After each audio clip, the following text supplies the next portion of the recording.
हम लोग door to door जा रहे हैं और सबसे मिल भी रहे हैं। गांव में महिलाएं बहुत परेशान हैं और ज़्यादातर इस भारतीय जनता पार्टी से परेशान हैं और महंगाई को लेके परेशान है, सिलेंडर लेके परेशान है, गैस कनेक्शन का और वो क्या नाम बिजली के कनेक्शन से बहुत परेशान है लोग। देखा जाए तो यहाँ पे तमाम समस्या स्वास्थ्य, शिक्षा के लेके, स्वास्थ्य लेके, बेरोजगारी, इसमें किस तरह कार्य किया जाएगा? देखिए, इसमें इस सरकार ने तो जो कर दिया सो कर दिया, लेकिन इस सरकार ने 300 यूनिट बिजली फ्री देने के लिए कह दिया है, ये तय हो गया है। महिलाओं को 8500 यानी 8,500 रुपये प्रति माह देने के लिए कह दिया इन्होंने। अब और आगे का है, शिक्षा पे भी इन्होंने अपना कर दिया है। 10 किलो राशन भी पैकिंग वाला देने के लिए कह दिया है, जिसमें से प्रधान भी कटौती नहीं कर सकते हैं। इससे बेहतर सरकार और क्या चाहिए? ज़्यादातर तो महिलाएं कह रही हैं कि हम बीजेपी में सुरक्षित हैं, हमें बीजेपी में अच्छा लगता है और बीजेपी में सम्मान है, हमें समूह में काम मिला है। कहाँ समूह में से तो मैं भी हूँ, मैं भी तो समूह में से क्या नाम उस स्वयं सहायता समूह की मैं अध्यक्ष हूँ। क्या मैं मिला है? उसमें पैसा लेते हैं, फिर उसको ब्याज बना के देते हैं, उससे क्या फ़ायदा है बताइए?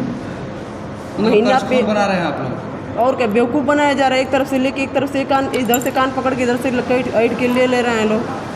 1 लाख ब्याज के लिए नोटिस आ रही है, किसी का करोड़ों रुपए का ब्याज लोन माफ़ किया जा रहा है। कहाँ तक इंसाफ़ी है? पूरी महिलाओं को कर्ज में डुबो दिया है। और क्या 10 हज़ार से लेके इस सरकार ने रोजगार के लिए 10 हज़ार से लेके करोड़ रुपए तक का लोन दिया इस सरकार ने, लेकिन दे के कहीं से दे रही तो कहीं से ले भी रही है सरकार।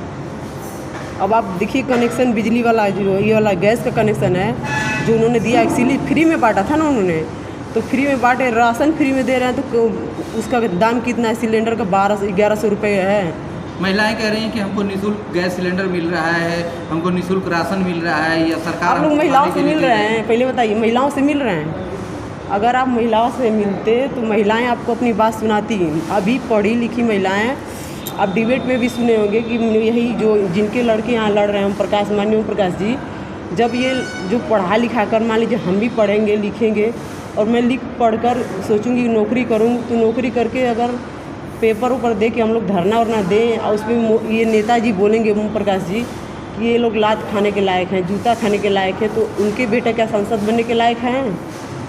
यहाँ से कोई उनको वोट नहीं दे रहा है। वो चिल्ला रहे हैं, उनके लोग चिल्ला रहे हैं, जाके अरविंद जी पैर पकड़ रहे हैं, घुटनों पे लोग उनको नीचे झुका रहे हैं, लेकिन वहाँ से कोई वोट नहीं दे रहा है।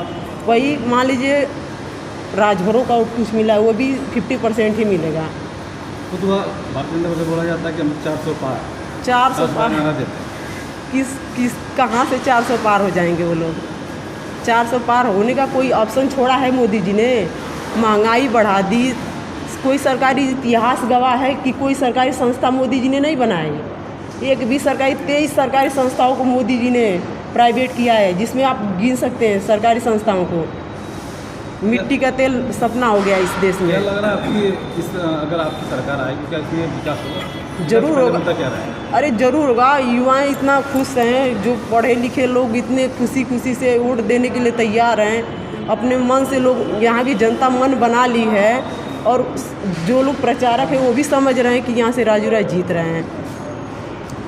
आपके सुहलदेव समाज पार्टी के माननीय अध्यक्ष जी जो वो कह रहे हैं कि पूरा राजभर समाज हमारे साथ है, क्योंकि हमने राजभर समाज का उत्थान किया है, उनको एक अलग प्लेटफार्म दिया है।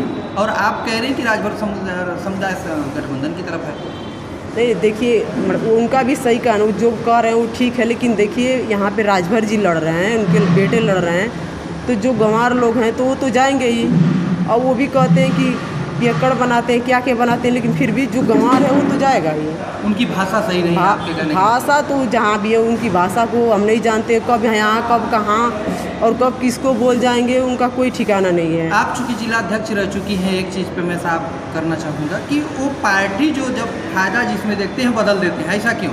इसमें भी तो आपने सुना होगा चैनल पे, उन्होंने कहा है कि मैं तोता नहीं हूँ, किसी पिजड़े का तोता नहीं हूँ। और पार्टी जैसे हारेंगे जीतेंगे वो तो खुद पता चले, कहीं और जाएंगे। वो जैसे ही चुनाव कंफर्म होता है ना, 4 तारीख के बाद ही पता चलेगा कहीं और जाएंगे ये। तो क्या लगता है कि बीजेपी को दोबारा छोड़ सकते हैं? छोड़ देंगे, कंफर्म है। अगर वो यहाँ होते, इतना सम्मान था उनको, 17 टिकट मिला था, जो 2017 में चुना हुआ था उसमें 17 टिकट मिल रहा था, एक भी राजभर को लड़ाते तो सुहेलदेव स्वाभिमान पार्टी बनाने की ज़रूरत नहीं थी। हम लोग अपने हक अधिकार के लिए उन्हीं के साथ लड़ गए थे। वो अपने पैरों में कुल्हाड़ी मारे हैं, तो इस बार उनका अंत भी, उनकी पार्टी का भी अंत इसी चुनाव में इसी घोषित से हो भी जाएगा। बीएसपी को आप किस नज़रिए से देख रही हैं? बीएसपी को, बीएसपी के लोग ही कह रहे हैं कि हाथी का कोई ठिकाना नहीं है और वो हाथी पसर गई है। हाथी महिलाएं बोलती हैं, उनकी भाषा में बोल रहे। अब हाथी को कौन पूछने वाला है। इस समुदाय का वोट ज़्यादातर किस पार्टी को मिलेगा? ज़्यादातर वोट मिलेगा इसी साइकिल को ही मिलेगा। क्या लग रहा है साइकिल चलेगी, कम चलेगा कि हाथी चलेगा? साइकिल चलेगी और रफ्तार में चलेगी, पूरी दावे के साथ, एकदम दावे के साथ चलेगी। कितनी लगभग सीटें उत्तर प्रदेश से निकल सकती हैं? इतना तो मैं बता आप दूँ, चूंकि जिला अध्यक्ष 300 हैं। 350 पार। महिलाओं को आप क्या कहना चाहेंगे? महिलाओं को मैं ये कहना चाहूँगी कि जैसे वो पढ़ लिख कर इतना दिन तक इंतज़ार किए हैं, बस इसी सरकार को हटने तक 4 तारीख के बाद वो लोग अपना फिर से फार्म डालें, फिर से कोशिश करें कि उनके पास जाके फिर लात जूता खाने की बात ना हो। फिर माननीय अखिलेश यादव जी के यहाँ जाएँ, मिले और फिर से नौकरी, जो उनके मन की इच्छाएं हैं वो पूरी होगी। इस सरकार में जो भी युवा हैं सबको रोज़गार मिलेगा, सबको जो रिक्त स्थान है उस पर लिया जाएगा। बहुत सारे ऐसे हैं, उद्यान विभाग है, बहुत सारे विभाग खाली हैं जिसको भरा जाएगा, उसमें नौकरी उनको मिलेगी और वो लोग उत्साहित रहेंगे, उत्साह से अपने वोट को डालें, खुश होकर डालेंगे, बहुत अच्छा लगेगा और विकास की ओर जाएंगे। धन्यवाद।